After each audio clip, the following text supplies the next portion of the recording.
What is up, everybody? I am Hoops and Hip Hop, and welcome back to another episode of the Pokeblock Podcast. Now, some things happened in the Pokemon world this last week that we are definitely going to be talking about today, like the release of Pokemon Home, for instance. That was a big thing, and then the reveal of the silhouette of the brand new Mythical Pokemon that's going to be revealed on the 27th. We're going to be taking a look at that silhouette and basically just having a big old discussion about it. I did talk about and basically do a prediction video on my own channel about this guy, but this was before we actually had the silhouette. This is when we knew nothing. So basically, this is sort of going to be a follow-up to that video in a way. I'm going to be talking about my predictions that I made from that video, how it stands now that we've got this silhouette, and basically just going to be continuing the discussion, if you will. So it's going to be a lot of fun. There are a lot of very interesting aspects of this to talk about, and obviously a lot of interesting things that are going on as well. It's also Valentine's Day as well, if you are listening to this the day it goes up, so happy Valentine's Day to everyone out there. Hopefully you have a wonderful day and a wonderful weekend as well. Before we get started though, I would like to go ahead and thank the sponsors of this podcast. The sponsors do an amazing job, and they are a really appreciated part of the program. They help us do what we do and to continue to do it as well, so they're very appreciated. And with that being said, today's episode is brought to you by the Tax Defense Group. Tax season is here, and that means it's time to file your taxes. There's good news though, because if you're a W-2 employee, you can save half off of your filing. All you have to do is call the Tax Defense Group before April 15th, 2020 and mention that you heard this ad on UCast Studios. Millions of Americans will get money back after they file, and you can be one of them if you call the Tax Defense Group today at 800-850-7973. That number again is 800-850-7973, and you can visit them as well online at thetaxdefensegroup.com. This episode is also brought to you as well by Writer Junkie. Are you looking to make more money in 2020? Because one of the best ways to do that is by having a new resume that can help you get that dream job. Writer Junkie offers affordable, well-written resumes for the low cost of just $145. They'll even throw in a cover letter for no additional charge. All you have to do is mention that you heard this ad on UCast Studios, and they will get right to work. So go ahead and call Writer Junkie today at 805-587-7966, or you can visit them online at writerjunkie.com. Okay, with that being said, let's get into the Pokemon discussion. I feel like I should go ahead and talk about Pokemon Home before we get into the main mythical subject of the day. And with that said, yeah, Pokemon Home released earlier this week. I believe it was on Wednesday or something like that of this week, and it came out on Nintendo Switch, it came out on iOS, and it came out on Android. So you've got the game, system version on the Switch, and then you've got a mobile version as well. And basically it is as advertised. It's a place where you can store all your Pokemon, and there is sort of an objective to it, because there is a new character that was introduced called Grand Oak, no relation to Professor Oak at this point in time, or at least it hasn't been confirmed, even though he looks a lot like him, just basically like a mega evolved version of Professor Oak, for lack of a better term. But yeah, basically he's the guy who developed the home system, and he is entrusting you to try and catalog an entire national Pokedex. So there is a goal of trying to get every single Pokemon in there, which I think is cool. And then if you're on the mobile version as well, you can actually get a hidden ability Kanto starter that you can then transfer into Pokemon Sword and Shield, which is really cool. And so far, people are absolutely loving Pokemon Home. Obviously, because it allows you to transfer in a bunch of Pokemon that you weren't able to before, and move them up and different things like that, like shinies and just all that different stuff that people love. There's also 35 Pokemon that were coded into Pokemon Sword and Shield that weren't previously accessible that now are accessible, so more Pokemon have been added into the overall, I guess you could say, Galar region Pokedex, since there's no national dex. So that just adds even more Pokemon, which is awesome. And then basically Pokemon Home is it's impressed in the fact that it is really robust in terms of its features. It's really complete because it's got basically a model or a record, you could say, of every single Pokemon, including gender differences. It's got forms. It's got I was going to say gender differences again. Basically, it's got every single Pokemon and every single variation of every single Pokemon that you could imagine. I believe Cerebi themselves said that there was like over 1,300 total entries when you count up all those extra forms and gender differences and things like that, which is absolutely crazy. And it's really cool to have that kind of comprehensive place where you can have every single Pokemon, every single form, every single gender difference all in one place and be able to catalog them all. Obviously, it would be really cool to do that in like Sword and Shield, for instance, or in a full game, but I believe this is definitely a start, and because they've got the mobile version, I think Pokemon Home is going to stick around for a very long time. It's not going to be like a Pokemon Bank thing where it was for the 3DS and then we moved on. I feel like Pokemon Home going forward definitely is going to be the thing, and they'll just update Pokemon Home as we go along because there is that mobile version there. And the mobile version itself is really cool that it's there because it basically means you've always got your Pokemon with you, and then it makes for easy transferring, and I'm really excited to see how it grows and develops as time goes on. With that said, though, I do have a confession to make, and that is that I have not even downloaded Pokemon Home on my phone or on the Switch, and that is because I have never really been one to transfer Pokemon. Like, that has never really... I've never really cared about that at all, which I know sounds crazy because this whole thing with Pokemon Home has been such a big deal, and everyone is loving it and freaking out, and just they're super happy that it's finally here. And I totally understand why it's such a big deal and why it's important. But for me personally, even though I have transferred Pokemon in the past, I remember doing it in Generation 4, like taking Pokemon from the Game Boy Advance games to Generation 4 with the PAL Pack, and I've experienced what it's like to do that. It's just never been an important part of the game for me to transfer old Pokemon forward. Like I said, I get why it's important. It's just never been a huge appeal to the game for me. Like, I genuinely don't care. In fact, I will go so far as to say that I actually like the opposite side of that equation, where I almost prefer to leave my teams the way they are in the games that I create them in, so years and years and years down the line, I can go back, I can pop open my game, and I can see that team that I had in that game, in that original run-through. I think that is actually a cooler, I think that is almost cooler than being able to transfer your Pokemon and take them along with you. Obviously, once again, there's a huge appeal to that, and I understand it, especially if you've got like a specific shiny Pokemon that there's a really cool story behind that you just want to be able to take with you on your Pokemon journey. Like, that's kind of the whole point of the franchise, is having those bonds and those relationships with your Pokemon. But I don't know, it's just never really been a huge deal to me. I have like I said, I get it. I've done it before. I'm really happy for everyone else, and I'm not saying I'll never get Pokemon Home. I probably will pick it up at some point. It's very possible, but yeah, I just haven't really rushed to do it because it's just not really something I play Pokemon for. That's one of the beautiful things about Pokemon, though, is that you can play the game you can basically play however you want. There's a million different ways to play the games. Everyone has their own specific things that they like to do in Pokemon, whether it be shiny hunting or competitive battling or Nuzlocke or even just casual play. Even though I'm definitely not a casual fan, when it comes to how I play Pokemon, it's definitely more on the casual side of things, I would say, because I just play for the main story. I like to do the adventure, and then I like to fill out the Pokedex afterwards, and then that's pretty much it. I'll either replay the game at that point, or I'll just kind of wait for the next game. I don't really shiny hunt, don't competitive battle. I don't really worry about transferring specific special Pokemon. I'm just here for the adventure, and the fact that that is just as valid as any other way to play Pokemon, and the fact that there are so many other ways to play in the first place, I think is a very cool thing about Pokemon in general. So that is what Pokemon Home is all about. Great to see that it's finally out, and great to...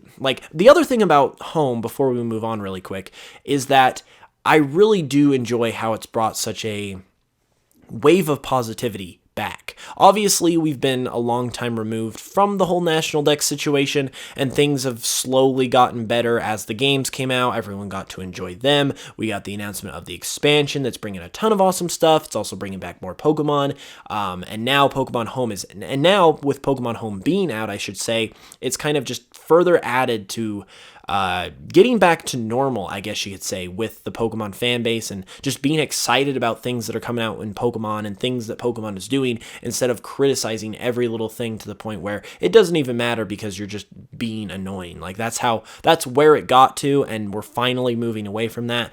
And I'm just really happy about that. I'm really excited to see general enthusiasm about Pokemon stuff again. So with that being said, now we can officially go ahead and move on to the topic of this legendary Pokemon. So basically on Thursday, we got the silhouette that was leaked to us via Coro. It was supposed to come to us. It was just supposed to come today, I believe, instead of yesterday. So it was leaked a day early. But yeah, basically, we now have the silhouette of what this mythical Pokemon looks like. And I would love to show it, but I'm not going to be able to because this is a podcast. It's a hearing thing. It's not a visual thing, unfortunately. But basically, I do recommend you go look it up. You can find it on Cerebi. You could find it on a number of different websites. If you just typed in new mythical Pokemon silhouette, it probably would pop right up. But basically, this guy, he looks very ape-like. He looks kind of like a monkey or something like that. And the first thing I do want to point out, going back to my personal prediction video that I did on my own channel earlier this week, he is a bigger Pokemon, which is exactly what I predicted based on my evidence breakdown, if you will, of what I thought was going to happen. I thought we would get a bigger mythical as opposed to one of those cutesy small mythicals, and I also predicted it would not be psychic type. I in fact predicted it was going to be anywhere from poison, ground, to ice type. Those were basically the three types I predicted, and I predicted those because those are 3 of only 4 types that have never been seen in a mythical Pokemon before, and it kind of seems like it's about time. Like we shouldn't have 4 types that have never been used in a mythical at this point, now that we're almost 25 years into the franchise. So I kind of placed my bets on those types, so we'll see what happens there. Obviously, we won't know for another couple of weeks, but I am encouraged by the fact that I nailed it in terms of the size of the Pokemon. As far as, once again, what it looks like specifically, though, it is more monkey-like I said. A lot of people have been saying maybe it's like almost a werewolf, though, as well, because it does have kind of like big claws like a werewolf. The head could kind of be seen like a werewolf. Basically, it definitely looks like a beast of some sort. It's a beast, it's big, it's scary, and another key thing here to consider when trying to decipher what this Pokemon is all about is the fact that it's going to be in the new Pokemon movie. It's basically going to be the Pokemon in the new Pokemon movie that's coming out later this year, and that movie is called Pokemon the Movie Coco. And if you haven't seen the teaser trailer, it's basically Pokemon meets Tarzan. There's only a 30-second teaser trailer out right now, but basically Ash and Pikachu are in this jungle, and we see this kid that's swinging from vines, and it's very Tarzan-esque, and I feel like this is very much going to go into the theme of that.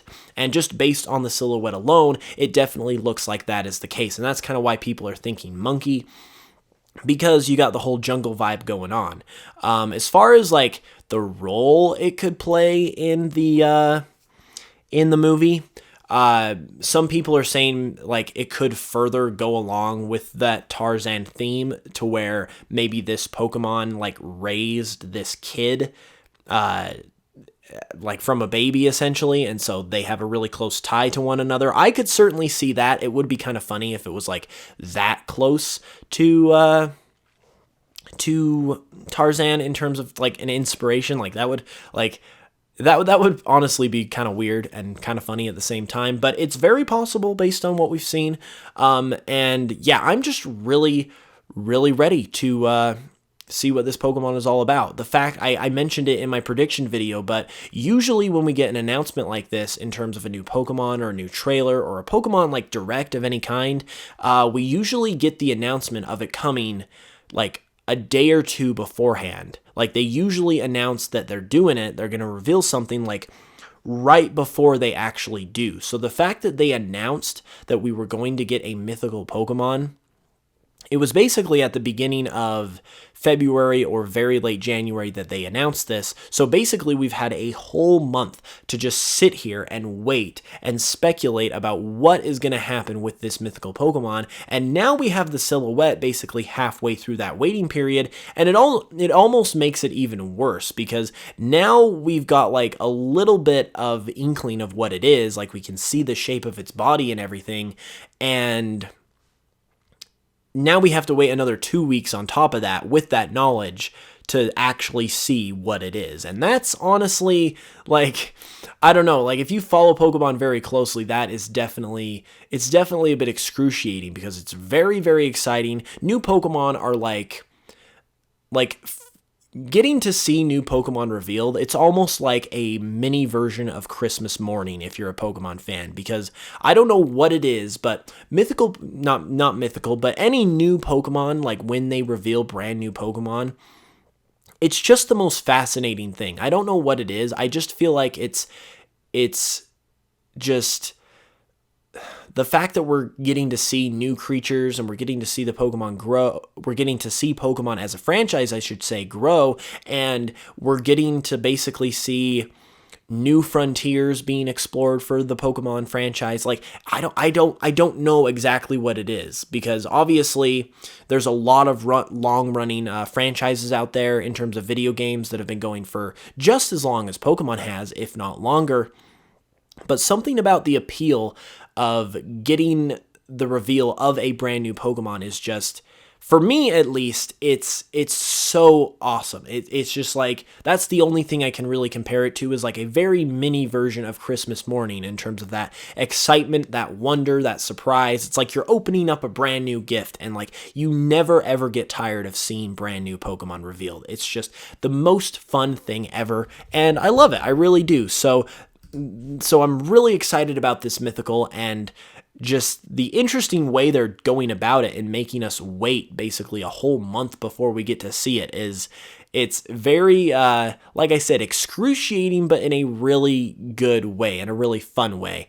I do want to remind you guys, though, about the sponsors of today's video before we continue on, though. Tax Defense Group, if you need your taxes done, give them a shout out, taxdefensegroup.com or 800-850-7973. They will help you out. And if you want to get an awesome resume, check out Writer Junkie as well. They will help you out with that to help you get that awesome job you've been wanting. You can check them out at writerjunkie.com or call them at 805-587-7966.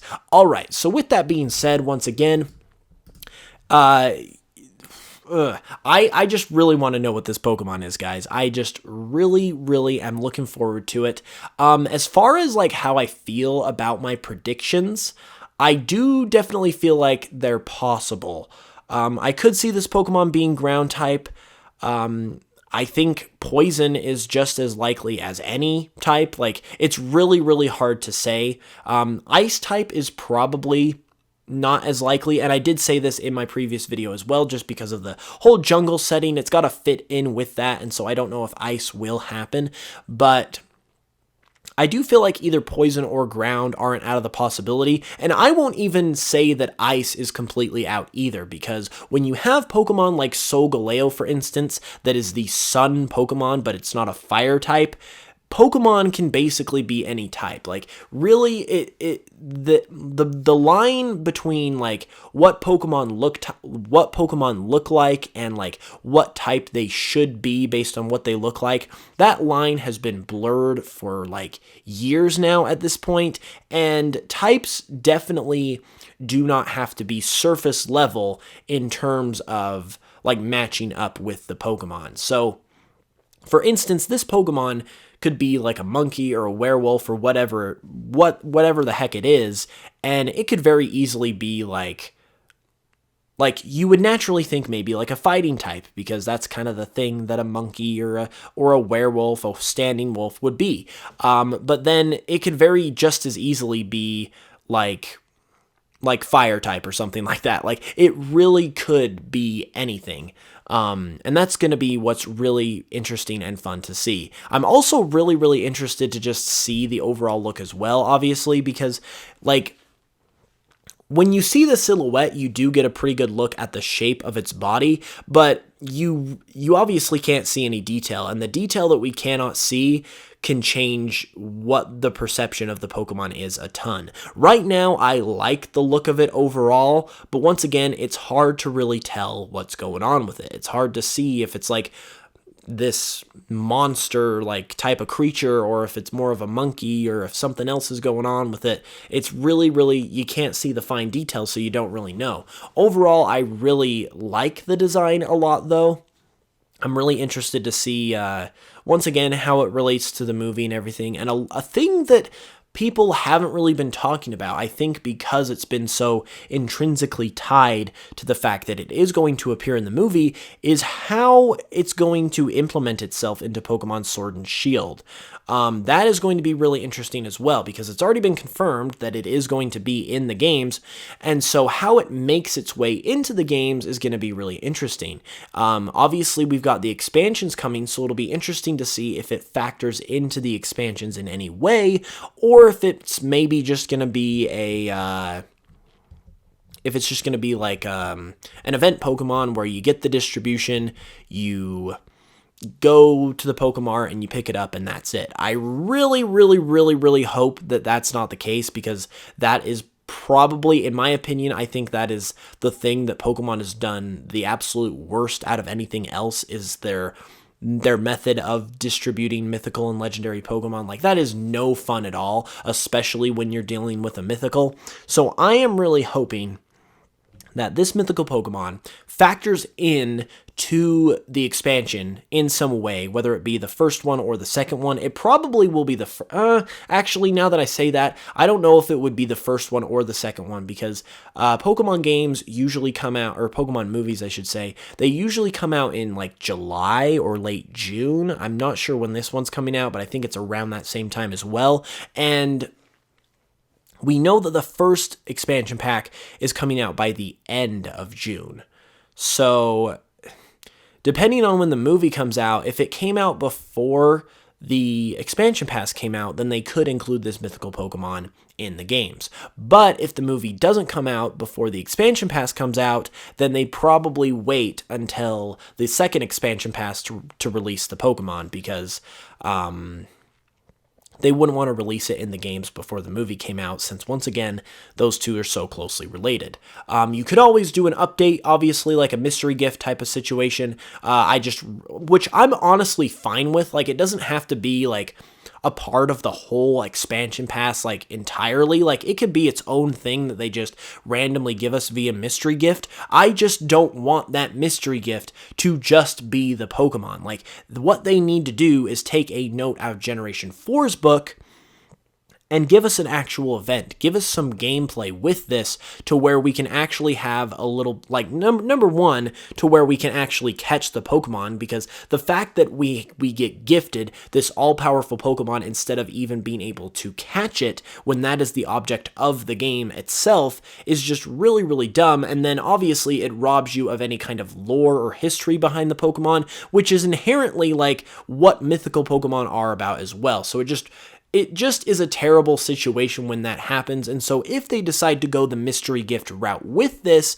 I would really hope that it would be something along the lines of, instead of like being gifted the Pokemon in the mystery gift, you would be gifted an item, which would grant you access to a new area, which would then take you, like, basically you would explore this new area and then you'd be able to find the Pokemon. Very similar to like Shaman, for instance, where you are able to go to the, I can't remember exactly what it's called. You're able to basically go to that flower meadow or whatever it is, and you're able to explore that new area.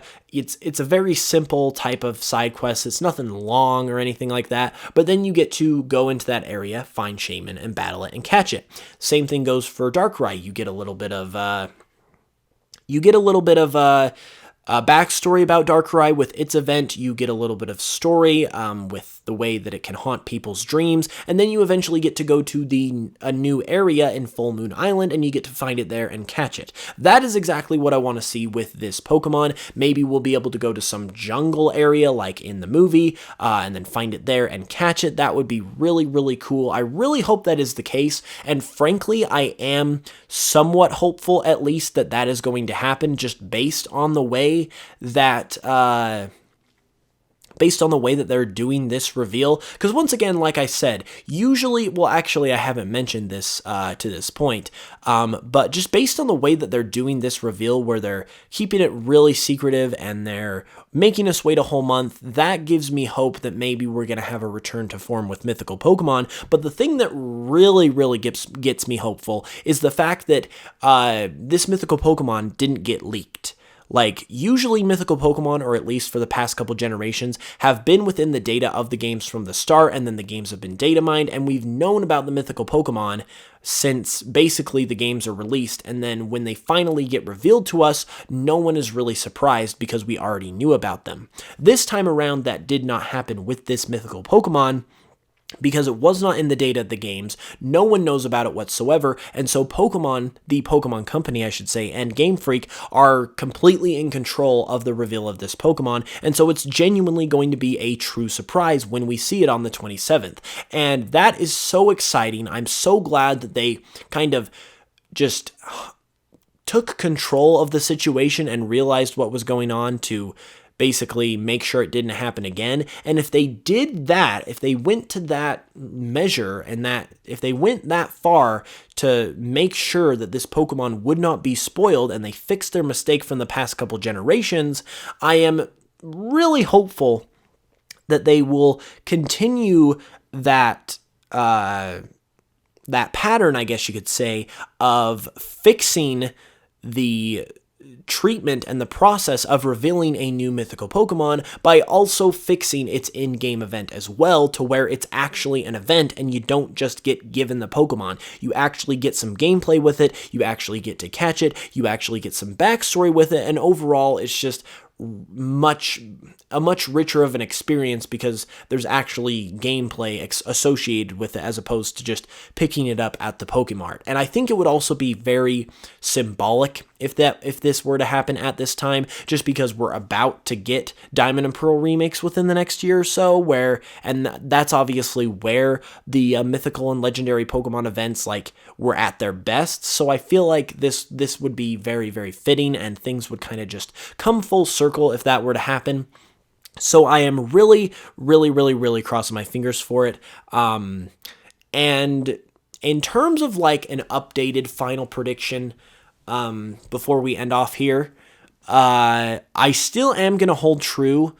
Obviously, we got the size prediction right, so we don't have to worry about that anymore. But in terms of the overall typing, I am going to stick to my guns and say that it is going to be either a poison or ground type, at least partially. I'm still going to hold true to that. It's either going to be poison or ground type in some way. But then on top of that, I also do believe it will be either fighting type, grass type, or dark type. I say fighting type because, once again, it's monkey looking, it's werewolf looking, it looks like the type, it has the body type to be a fighting type. As far as grass, that just goes to the fact that obviously it's going to be a part of this movie that's very jungle-esque, so it would make sense for it to be a grass type.